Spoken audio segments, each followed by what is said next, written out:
할렐루야. 이제 욥기서 말씀을 마무리하게 되었습니다. 이 욥기서 말씀 우리가 다 보게 된 것이 주의 은혜고, 또 오늘 귀한 이 42장 말씀을 통해서 이 모든 말씀의 결론들을 내리게 하신 하나님의 뜻이 우리에게 큰 줄 믿습니다. 욥기서 42장 2절에 주께서는 물소불능하시오며 능치 못함이 없사오며, 이 말이에요. 무슨 계획이든지 못 이루실 것이 없는 줄 아오니, 주께서 능력이 하나님께서 능치 못함이 없고 못하실 일이 없고 어떠한 것이든 다 이루신다.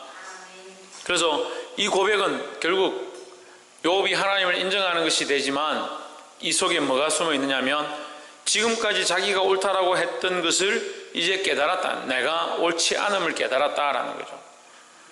욥이 죄인이라는 것이 아니라, 우리가 이 결론을 정말 잘 봐야 되는데, 욥이 죄인이라는 것이 아니라 자기가 하나님 앞에서 온전치 아니함에 대한 인정함들을 시작했다는 거죠. 그래, 친구들은 뭐랬습니까? 네가 죄를 지었기 때문에 이런 어려움과 고난을 당한다, 너의 죄에 대한 인과응보로 네가 지금 이런 고통을 당하는 것이다 라고 했지만, 우리가 이 욥기서를 종합적으로 정리해 봐야 된다. 3절에 무지한 말로 이치를 가리는 자가 누구니까? 나는 깨닫지도 못한 일을 말하였고 스스로 알 수도 없고 헤아리기도 어려운 일을 말하였나이다. 자, 스스로 알 수도 없고 깨닫지도 못한 일을 자기가 말했다. 누가? 욥이 자기 스스로 내가 알지도 못하고 깨닫지도 못한 말을 했다라는 것을 얘기하는 거죠. 자, 그러면 이제 욥기서를 정리하면서 마무리하면서 욥의 잘못이 무엇이냐, 이제 이렇게 봐야 되는 거죠. 욥의 특별한 잘못을 사실 성경 속에 찾아보기는 힘듭니다. 그런데 자, 우리가 정리를 하나씩 해보는 거예요. 사단이 하나님 앞에서 욥을 시험할 때에 처음 제시된 문제. 자, 욥기서 시작할 때 욥을 시험하겠습니다, 욥을 흔들겠습니다, 욥의 육체를 치겠습니다, 그의 가족을 치겠습니다 했던 그 사단의 그 계략과 그 시험이 뭐였냐는 거죠. 그것부터 시작해야 되는 거예요. 왜냐하면 욥기서의 전개의 토대가 그것이죠. 하나님 앞에서 의롭고 동방에서 의로운 자인 이 욥을 향해서 사단이 공격하기 시작했다는 거죠. 왜 공격했느냐? 그가 지금 하나님을 인정하고 하나님을 섬기는 이유는 그가 부유하기 때문입니다, 이렇게 말했죠. 그래서 그 부유함을 치면은 하나님을 배반할 것입니다.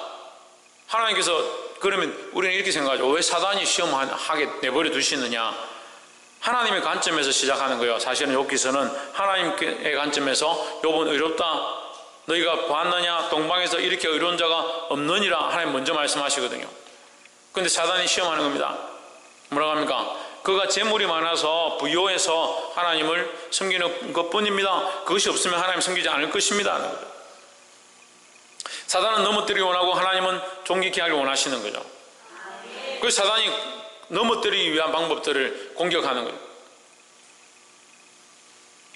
그래서 재물을 빼앗아갑니다, 자식을 빼앗아갑니다, 육체를 칩니다.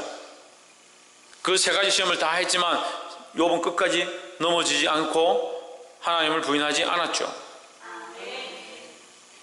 근데 그 친구들이 또한 그를 곤란하게 하고 논쟁을 하고 그를 넘어뜨리려 했지만 그것 또한 그가 넘어지지 않았다는 거죠. 그럼 영적으로 보면 이 모든 문제는 욥을 시험하는 문제다. 욥을 시험하는 문제다.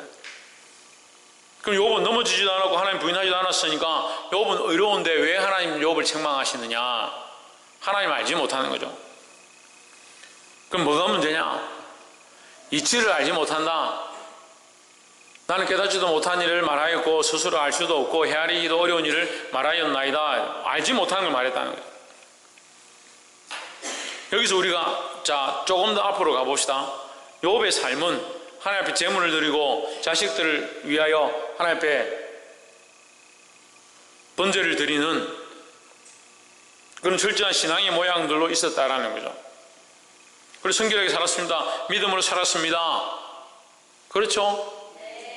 하지만 그것은 근본 욥을 의롭게 하는 문제가 아니다라는 거죠. 그것이 욥을 의롭다라고 만들고 그것이 욥을 구원하는데 이르게 하느냐? 그렇지 않죠. 구원은 어디 있습니까? 하나님께 있죠. 하나님께 있죠. 우리가 이것을 잘 생각해야 되는 거예요. 구원은 하나님께 있는 거요. 구원의 문제는 하나님께 있는 거예요. 우리가 하나님과의 거룩한 관계를 잘 유지하고 있는가, 하나님과의 그 인격적인 교제를 하고 있는가, 그건 하나님과 우리가 아는 문제죠. 우리가 뭘 하면 구원을 얻고, 어떻게 하면 구원에 이르고, 어떻게 하면 우리에게 축복이 있고, 그것은 인간들이 만들어내는 허구다라는 거예요. 구원이 하나님께 있으니까 우리는 누구와의 관계를 인정하고 신경 써야 되냐? 하나님과의 관계에 집중해야 되는 거예요. 근데 욥이 초점이 계속 어디로 가느냐?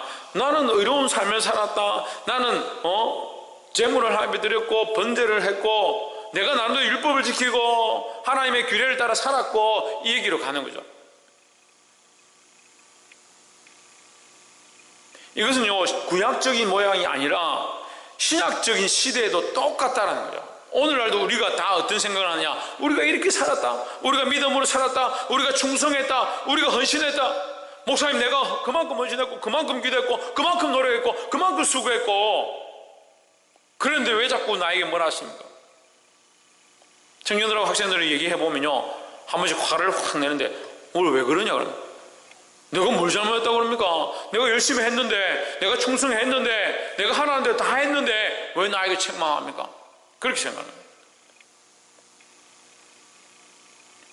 한 것이 중요한 게 아니라 우리가 이렇게 하고 저렇게 하고 이게 한 게 중요한 게 아니에요.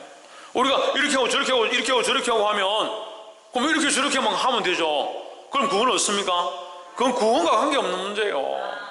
근데 우리 생각은 자꾸 어떻게 하냐? 이렇게 하면 이렇고 저렇게 하면 착하고 이렇게 하면 나는 죄가 없고 이렇게 하면 문제가 없다라고 생각하니까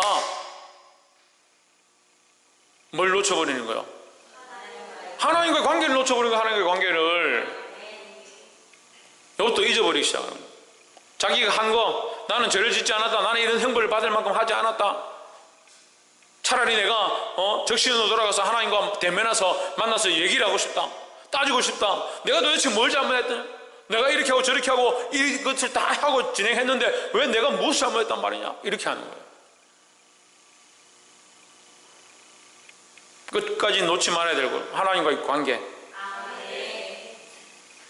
그 하나님과의 관계는 결국 우리의 행위로 뭐 할 수 없다? 어렵다 할 수 없다. 우리의 행위로 어렵다 할 수 없다는 거예요. 우리 행위가 어렵게 하는 게 아니다라는 거예요.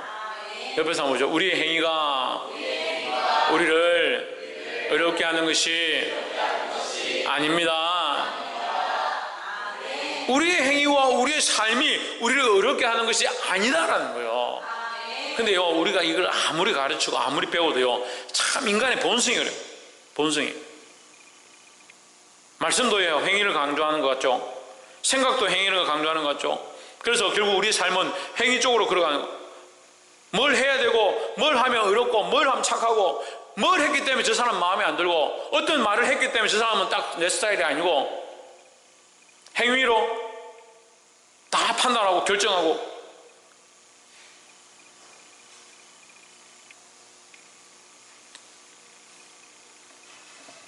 볼 수 있기를 주 이름으로 축복합니다. 4절에 내가 말하겠사오니 주여 들으시고 내가 주께 묻겠사오니 주여 내게 알게 하옵소서 하십니다. 이 말을 앞에서도 했는데 이 말을 할 때, 앞에서 할 때와 지금 할 때는 다른 거예요. 앞에서는 모르고, 하나님도 모르고 자기가 어렵다고 생각하기 때문에 하나님 내가 말하겠으니 들으십시오 한 거고, 이 4절에서는 자기의 행위가 아무것도 아님을 깨달은 거죠. 그래서 내가 이제 다시 말하겠습니다. 쉽게 말하면 내가 다시 말하겠습니다. 이전에 몰라서 얘기했고 이제 다시 얘기하겠습니다. 뭘 얘기하느냐? 5절 한번 보세요. 뭘 얘기합니까? 내가 주께 대하여 귀로 듣기만 하였사오니 이제는 너로 주를 배움나이다. 주를 보고 이제 알게 됐단 말이야. 자, 3절, 4절과 5절이 연결되죠. 결국 그전에는 모르고 내가 아는 척 했고, 모르고 하나님 얘기합시다 하고 따졌고, 지금은 내가 하나님 알게 되었으니까 이제 보고 알게 되었다는 거예요. 5절. 듣고 알게 되었다. 보고 알게 되었다. 6절에 그래서 내가 이제는 말하는데 주여 내가 뭘 말하느냐? 그러므로 내가 스스로 한하고 한탄하고 구두어드리고 돌이킨단 말이야. 한한단 말은 한스럽다. 내가 그렇게 말한 게 한스럽다. 그래서 그것을 내가 말한 것 그 후회하고 그것을 거둬들이고 후회한다. 내가 내뱉은 말을, 따졌던 말을 후회하고 거둬들이고, 티끌과 그 재 가운데 앉아서, 티끌과 재는 뭐요? 티끌과 재는 뭘 의미하는 거요? 비천을 얘기해, 비천. 내가 종기한 데 가지 못하고 내가 죄인이라서 비천한 데 앉아서 뭐 한다? 회개한다는 거예요. 이제 하나님을 알고 나니까 내가 죄인인 줄 알겠다는 거예요. 그래서 사람들에게 네 죄인이다, 네 죄 많이 지었다, 네 나쁜 놈이다 그렇게 가르칠 필요가 없어요. 하나님 만나면 죄인인 줄 아는 거예요. 하나님 만나지 못하니까 자기가 의로운 줄 아는 거죠. 왜 회개를 못하느냐? 왜 회개하지 못하냐? 왜 눈물이 없느냐? 왜 십자가를 사랑하지 못하냐? 십자가에 달리신 주님을 기억하지 못하냐? 자기가 의로운 거예요. 자기가 의로운 거예요. 자기가 너무 의로운 세대가 사는 거예요.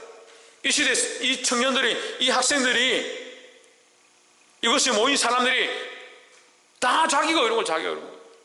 자기 의로움이 너무 강하니까 자기 사고가 어렵고 자기 삶이 어렵고 자기 가치관이 어렵고 자기가 살아 걸어온 걸음이 다 어려우니까 돌이킬 것도 없고 자기가 말한 거 그거 거둬들일 것도 없고 회개할 것도 없고 결국 뭐요? 앉아서 얘기해 보면요, 왜 안 바꾸냐? 자기가 어렵다는 거죠. 왜 회개하지 않냐? 내가 뭘 잘못했냐? 내가 사람들에게 그런 무슨 민폐를 끼쳤냐? 사람들을 뭘 괴롭게 했냐? 그러니까 하나님의 관계는 없고요, 눈에 보이는 거 계속 강조하는 거예요. 목사님 그렇게 하면 안 됩니다. 교회가 그렇게 하면 안 됩니다.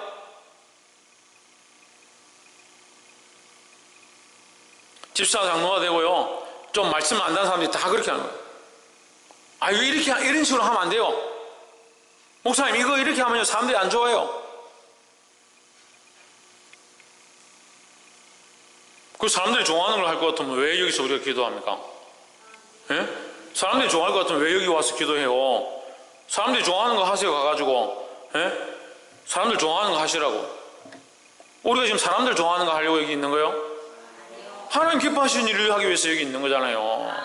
욥의 이 시각들이 자기는 하나님 말씀대로 살려고 몸부림쳤지만 결국 그 안에 뭐가 없었느냐? 뭐가 부족했느냐? 없었다는 게 아니라 뭐가 부족했느냐? 자기의 의로움이 너무 강하다.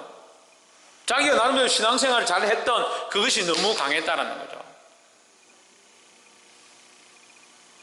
그래서 전적으로 하나님의 의로우심을 인정하고 거기 매달리고 자기가 아무리 고통과 고난과 어려운 가운데 있어도 하나님은 의롭다라고 해야 되는데, 내가 도대체 뭘 잘못했는데 하나님 나에게 이렇게 시험하시냐, 나를 이렇게 고통스럽게 하느냐, 이렇게 고난을 주시냐, 내가 하나님 앞에 가서 묻고 싶다, 이런 식으로 된 거예요. 그 속에는 뭐요? 하나님 좀 오류가 있지 않느냐, 하나님 나를 잘못 본 거 아니냐, 나는 나름대로 그래도 말씀대로 살지 않았나, 말씀대로 살았는데 하는 그런 생각들이 숨어 있는 거죠. 그래서 결국 뭐요? 결론이 뭐요? 인간의 의로움은 한계가 있다라는 거예요. 그걸 인정해야 되는 거예요. 그걸 인정하면 상황이 바뀌어요. 그걸 인정하기 시작하면 문제가 바뀌는 거예요.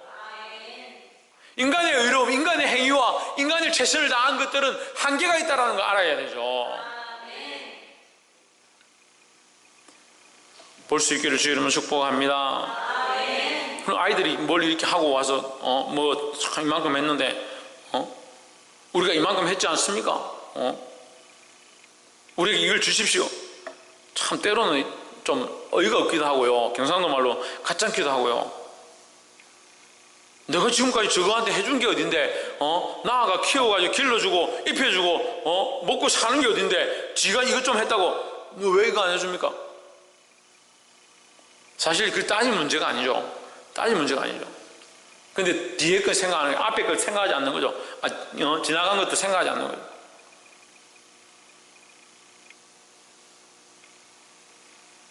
그런 철딱선이 없는 어린아이 같아요. 우리가 영적인 시각들이. 욥이 하나님 앞에서 회개했던 것처럼 자기의 의로움을 내려놓고 하나님을 더 신뢰하는 자리가 내 나아가기를 주의 이름으로 축복합니다. 두 번째로 하나님께서 욥의 친구들한테 책망하시는데 9절에 이에 대만 사람 엘리바스와 수아 사람 빌닷과 나아마 사람 소발이 가서 8절을 봅시다. 8절 후반절에 뒤를 봅시다. 내가 그를 기쁘게 받으리니 너희의 우매한 대로 너희에게 갚지 아니하리라. 이는 너희가 나를 가리켜 말하는 것이 내 종 욥의 말같이 뭐하지 못하다, 옳지 못하다, 정당하지 못하다. 너희가 판단하는 대로 행위대로 욥에게 심판이 있고 욥이 죄를 지어서 그 정죄를 받아서 하나님 앞에 고난을 당한다, 그렇게 말하기엔 너희가 오히려 옳지 못하다라는 거죠. 근데 그걸 그렇게 판단하고 있는 것 또한 더 큰 죄다라는 거죠. 그래서 우리는 이거 조심해야 돼요. 함부로 인간적으로 판단하고 행위에 대해서 판단하고 그 사람의 모양, 고난당한 거, 힘든 어려운 것들을 네가 죄를 지어서 그렇게 고난당하는 것이다, 그렇게 함부로 판단하는 것을 조심해야 된다는 거예요.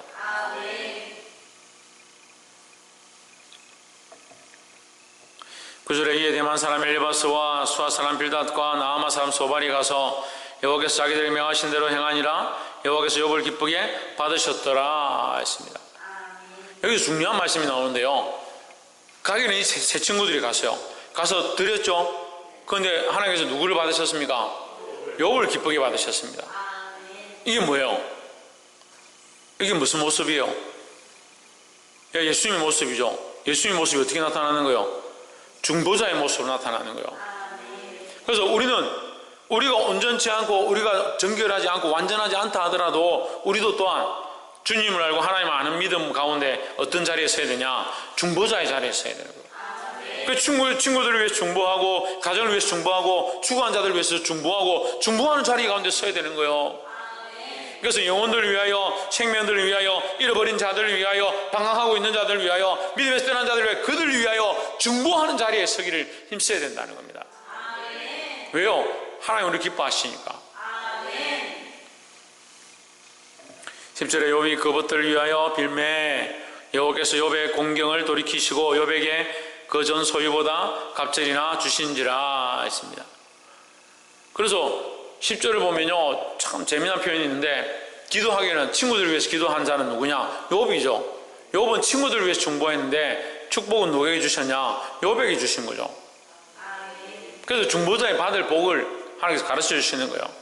그러니까 우리는 철저하게 어떤 자리에 있어야 된다? 중보하는 자리에 있어야 된다. 그래서 우리가 그 사람을 위해서 중보했는데 그 사람이 받을만 하지 못하면 그 빈 축복이 어디로 오느냐? 우리에게 오는 거예요. 그래서 중보하는 것들을 아까워할 필요도 없어요. 중보하는 시간들을 아까워할 필요 없어요. 내가 딴 사람들 기도하지 않는데 나는 와서 기도해야 되냐? 그런 되도 않은 소리를 누가 합니까? 참 하나님을 몰라도 한참 모르고 하나님 믿는다면서 하나님 없는 얘기만 자꾸 하고 있어. 하나님 없는 얘기만. 하나님 없는 얘기가요, 시사 꺼내놓고 얘기하고 뉴스 꺼내놓고 얘기하는, 그게 하나님 없는 게 아니라 믿음 없는 소리라는 게, 믿음 없는 소리를. 무슨 기도하러 온 시간이 아까워요?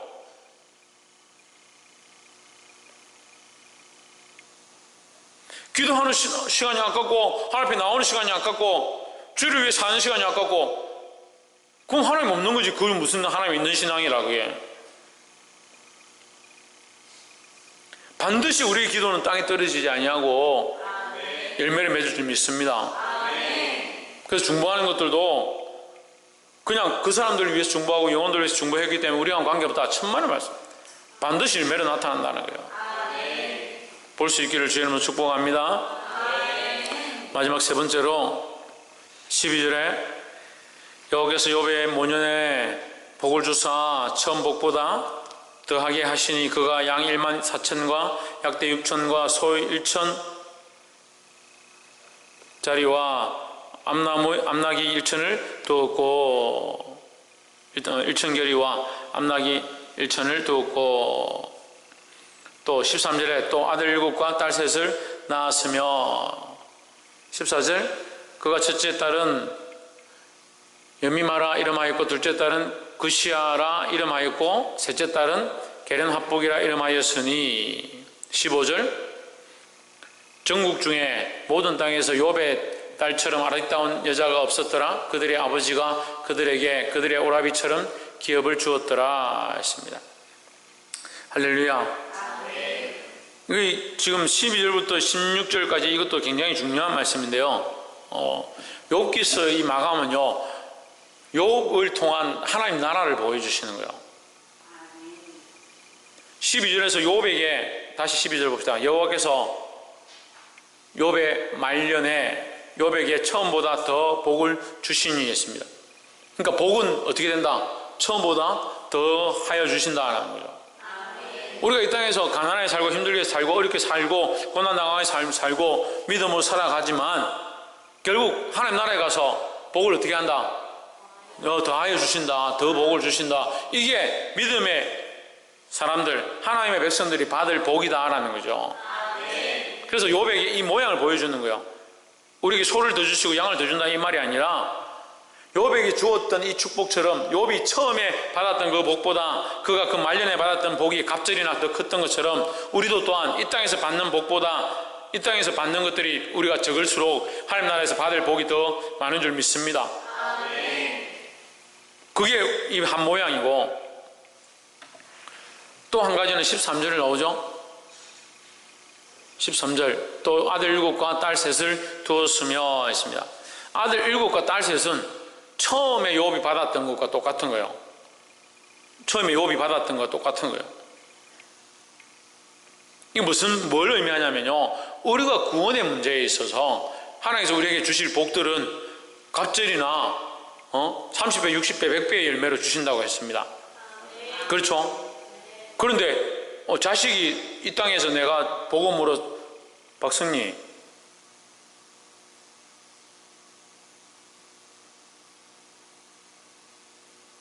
이 땅에서 내가 복음으로 낳은 자식들이 4명인데, 이삭의 성리, 건도, 창조 이렇게 4명인데 천국 가가지고 8명이 되면 이게 말도 안 되는 거잖아요. 마누라가 양영숙 1명인데 천국 가가지고 대여섯 명 되면 이게 복이 아니잖아요. 이해가 안 돼요? 그러니까 이 구원의 복, 구원에 관한 문제는 여전히 하나님 나라에 가서 내가 이 땅에서 기도하여 중보자로서 그 영혼을 살려서 구원으로 인도한 이 생명에 대한 문제는 그대로 하나님 나라에 연결되는 거죠. 그래서 이 땅에서 구원의 이 확장이 일어나야 되는 거지, 하나님 나라에 가서 구원의 확장이 일어날 문제가 아니죠. 그래서 지금 우리가 뭘 최선을 다해야 돼요? 이 구원에 대한 문제는 최선을 다해야 되는 거예요. 이거 내가 말씀으로 진우를 양육해가 살려서 하나님 알게 하고 하나님 인격적으로 만나고 믿음으로 자라서 구원에 대한 그걸 확신을 가지고 내가 천국 갔더니 진우가 구원받아서 함께 있으면 감사한 거지, 알지도 못한 여러 사람이 와 있는 거고 나와 무슨 상관이냐는 거죠.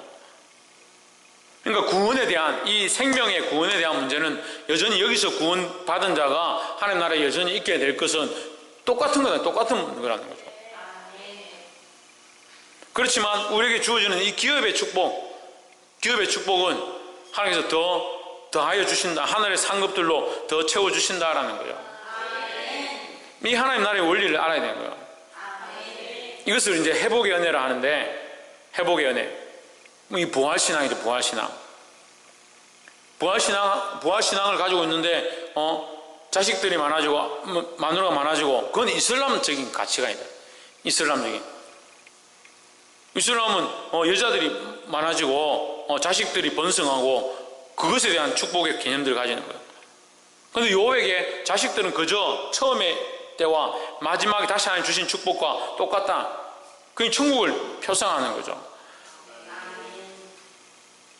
그럼 목사님, 우리가 하나님 나라에 가서 줄을 서는데 뒤에 구름같이 둘러쓴 허다한 증인들이 있지 않습니까?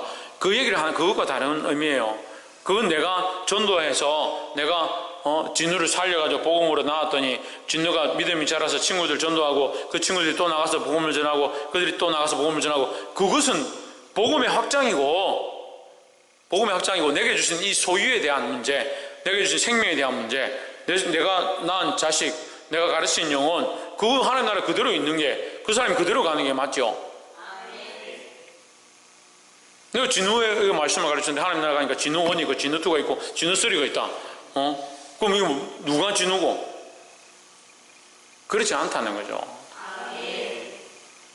그러니까 하나님 주시는 축복의 일이 있고, 이 회복의 은혜에서 축복으로 갑절이나 주시는 갑절의 은혜가 있는 것이 있고, 또 그대로 연결되어지는 것이 있다라는 거예요. 볼 수 있기를 소망합니다. 말씀을 맺겠습니다. 오늘 욥을 통해서 예수님의 모양, 중보자의 모양을 보고, 또 인간의 이 한계성, 인간의 한계성이 뭡니까? 율법으로, 우리의 행위로 의로움을 입을 수 없다라는 거예요. 어떻게 보면 이 로마서의 말씀을 이게 함축해 놓은 것 같은 느낌이에요.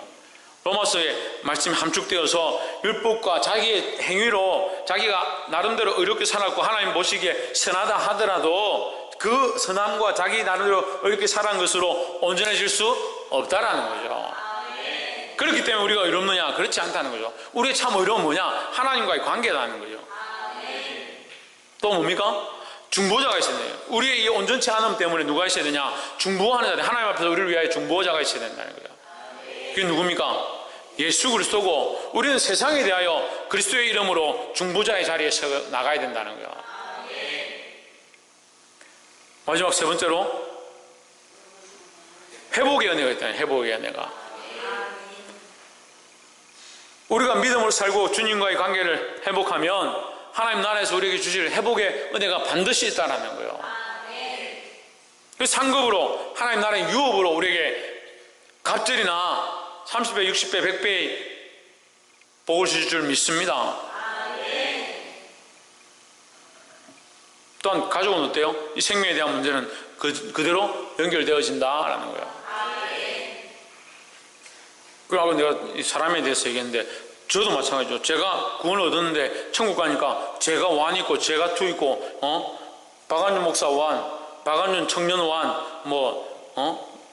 박한준 족구 선수 완, 이렇게 쭉 있으면 이게 뭐야? 이게 뭐 이런 게 다 말도 안 되는 거죠. 그 세상은 그 사람들의 생각들을 자꾸 교란시키고 헷갈리게 만들고 하나님 온전히 바라보지 못하도록 그런 영화를 만들고 그런 얘기들 자꾸 펼쳐나가는 거예요. 우리가 하나님의 은혜로 구원을 얻는 거예요. 누가 구원을 얻습니까? 내가 구원을 얻는 거예요. 민준, 누가 구원을 얻습니까? 구원을 얻습니까? 군대 갑니까? 누가 갑니까? 네. 군대 영장 나오는데 이름 딱 적혀 있습니다. 김민준 적혀 있죠. 김민준 -1, 김민준 -2, 김민준 -3 이렇게 안 되어 있습니다. 김민준 주민등록번호 딱 있고 한 사람밖에 없는 거예요. 민준이가 군대 입대한다고 논산훈련소 딱 들어가는데 김민준 시리즈로 쭉 써가지고 들어가면 얼마나 황당할 것 같아요. 그걸 만나 도대체 이 얘네들은 뭐지? 그런 일이 없잖아요. 그 어떻게 그런 축복이면 그게 무슨 축복이에요? 우리가 하나님 나라에 가서 상급을 받고 하나님 우편에 앉고 하나님 앉히신 보좌들에 앉고 하나님 영광을 바라보고 또한 천사들과 함께 찬양하는데, 하나님 내게 주신 축복을 내가 받아야 되는데 지금 세트로 다 있으면 이게 말이 안 되잖아요. 구원의 문제는요, 이렇게 나눠지는 게 아니라 반드시 내게 주어지는 것이다. 내게. 그래서 헷갈리지 않으시길 바랍니다. 구원의 문제는 내 가족, 그 각자에게 주어지는 것이다 라는 거예요.